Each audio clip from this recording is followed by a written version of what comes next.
विज्ञान के विद्यार्थियों, नमस्कार।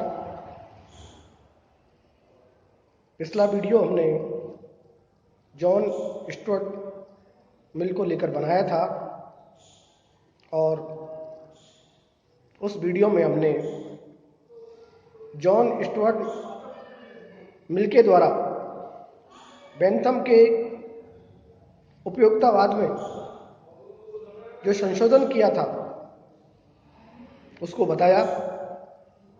विद्यार्थियों, जहां बेंथम अधिकतम व्यक्तियों के अधिकतम सुख में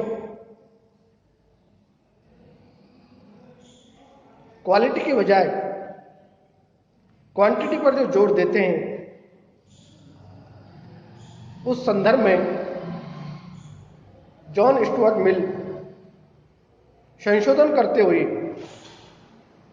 क्वांटिटी के बजाय क्वालिटी को बताते हैं और वो ये कहते हैं, एक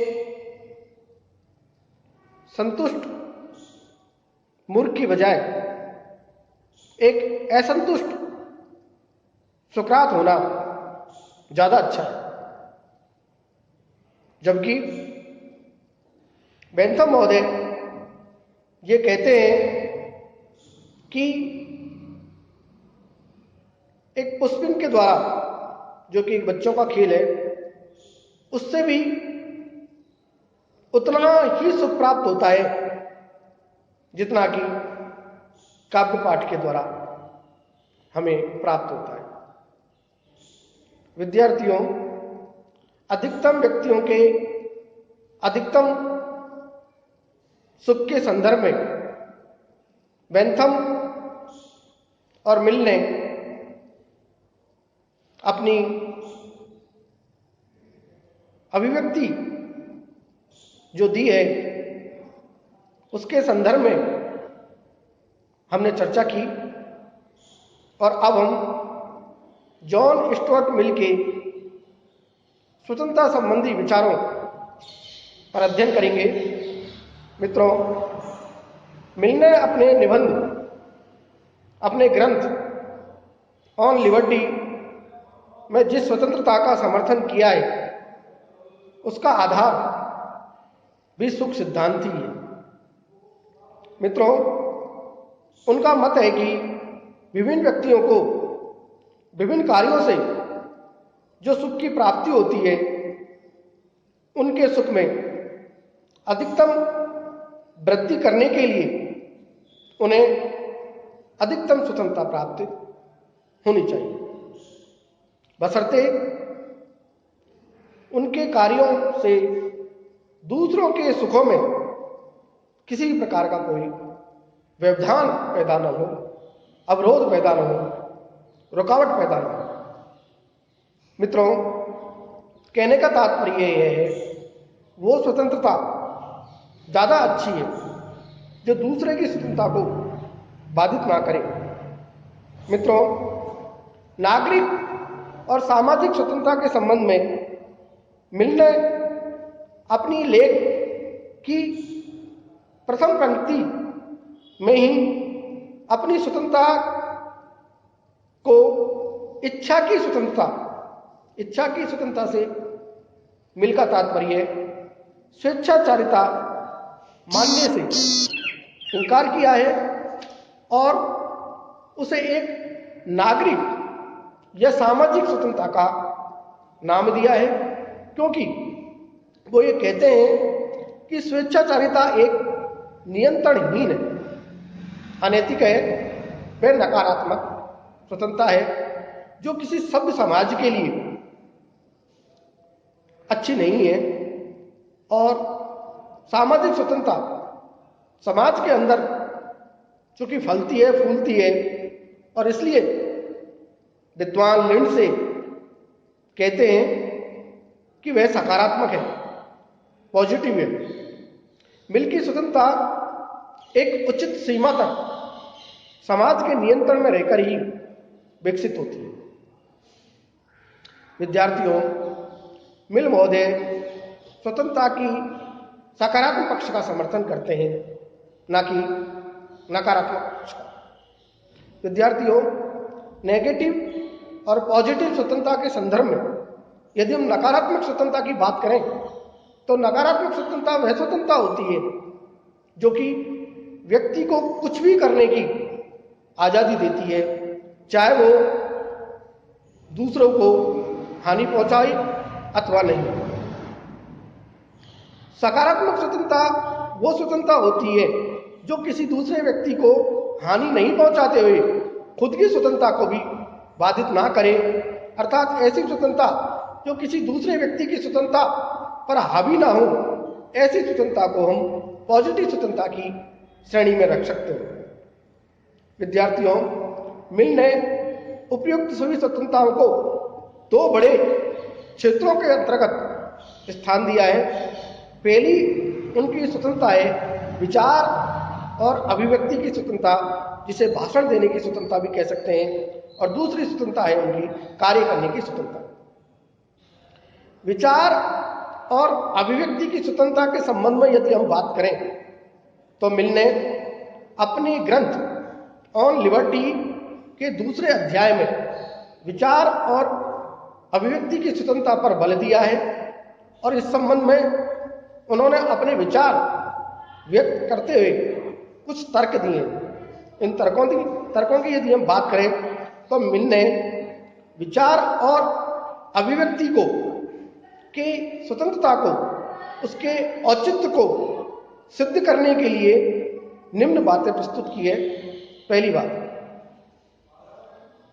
यह संभव है कि जिस विचार का दमन किया जा रहा है वह सत्य हो, अर्थात अतः उस विचार का दमन करने का अर्थ है सत्य का दमन करना, और ऐसी स्थिति में चूंकि समाज को हानि भी हो सकती है, इसलिए सत्य का दमन नहीं किया जाना चाहिए। विद्यार्थियों, दूसरा तर्क उनका यह है कि यह संभव है कि जिस प्रकार विचार का दमन किया जा रहा है उसमें पूर्ण सत्य न होकर आंशिक सत्य हो, और ऐसी स्थिति में आंशिक सत्य के दमन का परिणाम समाज के लिए हानिकारक हो सकता है, अहितकर हो सकता है। विद्यार्थियों, यह संभव है कि जो विचार अति दीर्घ काल से सत्य माना जाता है या सत्य माना जा रहा है वे सत्य ही नहीं है। उनकी सत्यता की जांच स्वतंत्रता विवाद की कसौटी पर ही की जा सकती है, और इस कसौटी पर उनकी परीक्षा किए बिना उनको स्वीकार करना व्यक्ति और समाज दोनों के हितों के प्रतिकूल हो सकती है। विद्यार्थियों, चौथे तर्क को प्रस्तुत करते हुए मिल महोदय बताते हैं कि यदि किसी व्यक्ति के विचार ही गलत है तो भी उसे उनको व्यक्त करने की स्वतंत्रता होनी चाहिए, उन्हें स्वतंत्रता मिलनी चाहिए। इसका कारण बताते हुए वो कहते हैं कि उसकी गलत कार्यों को, उनकी गलत बातों को सुनकर सत्य के विराट स्वरूप का ज्ञान प्राप्त किया जा सकता है।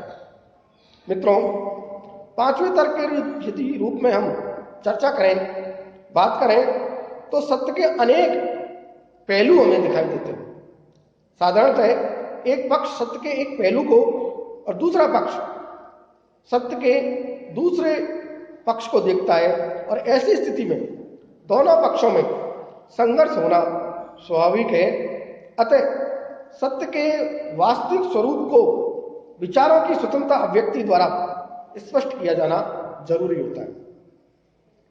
विद्यार्थियों, यदि हम बात करें कि व्यक्ति अपने विचारों को व्यक्त करके ही समाज के प्रचलित आदर्शों, चाहे वो मान्यता हो, चाहे वो परंपराएं हो, चाहे वो रीति रिवाज हो, विचारधाराओं का अंत करके नई परंपराओं और विचारधाराओं को जन्म देने का जो प्रयास करते हैं, ऐसे व्यक्तियों के विचारों पर प्रतिबंध लगाने का यह अर्थ है कि नई परंपराओं, नई विचारधाराओं आदि का प्रचलन नहीं होने दिया जाए, और यह कार्य यदि हम करेंगे तो समाज के लिए घातक हो सकता है। विद्यार्थियों, विचारों का यदि हम दमन करेंगे तो निश्चित रूप से समाज को हानि होगी। अतः मिलने उपयुक्त जो मैंने आपको तर्क बताए हैं उसके आधार पर व्यक्ति के विचार और स्वतंत्रता का प्रबल समर्थन किया है। उनका कथन है कि इस स्वतंत्रता के दमन से समाज को काफी क्षति होती है, होने की संभावना भी रहती है। और इस बात को सिद्ध करने के लिए उन्होंने सुकरात, ईसा मसीह, विभिन्न इस प्रकार की विभूतियों का एग्जाम्पल दिया, उनका उदाहरण दिया। एथेंस के शासकों ने, आपको पता है, चूंकि सुकरात को जहर देकर, विष पान देकर बुद्धि के उन्मुक्त प्रभाव को रोक दिया, ईसा को सूली पर चढ़ा दिया। तत्कालीन शासकों ने अपनी अज्ञानता और अहंकार का परिचय दिया। विद्यार्थियों, इस प्रकार से विचार और भाषण की स्वतंत्रता का मैंने समर्थन किया है और अपने विचारों को व्यक्त किया है।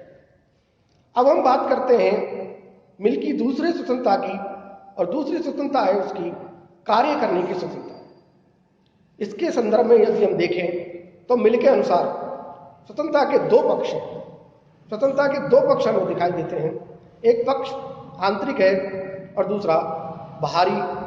आंतरिक स्वतंत्रता के अंतर्गत विचार की स्वतंत्रता को और बाहरी स्वतंत्रता के अंतर्गत कार्य करने की स्वतंत्रता को स्थान दिया गया है और दोनों एक दूसरे के पूरक हैं।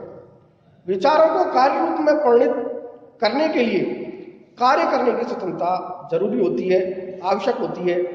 खुद मिल महोदय ये कहते हैं कि कार्य उतने ही स्वतंत्र होने चाहिए जितने की विचार। मनुष्य को अपने विचारों के अनुसार कार्य कर देने की स्वतंत्रता देनी चाहिए, मिलनी चाहिए। मिलने विचार स्वतंत्रता की भांति निष्प्रतिबंधित कार्य स्वतंत्रता का अनुमोदन नहीं किया है। उन्होंने व्यक्ति को कार्य विशेषक स्वतंत्रता उसी सीमा तक प्रदान की है जिस सीमा तक उसके कार्यों का संबंध केवल उसी से है और वे अन्य व्यक्तियों के कार्यों में किसी भी प्रकार की बाधा उत्पन्न नहीं पहुंचाए, उन्हें हानि नहीं पहुंचाए। मिल का मत है कि व्यक्ति की स्वतंत्रता को सीमित किया जाना चाहिए। उसे अपने को दूसरे व्यक्तियों के लिए कष्ट का कारण नहीं बनने देना चाहिए। कहने का मतलब यह है कि मिल ने मनुष्य के कार्यों को दो वर्गों में, दो भागों में विभाजित किया है। पहला आत्म विषयक कार्य और दूसरा है पर विषयक कार्य।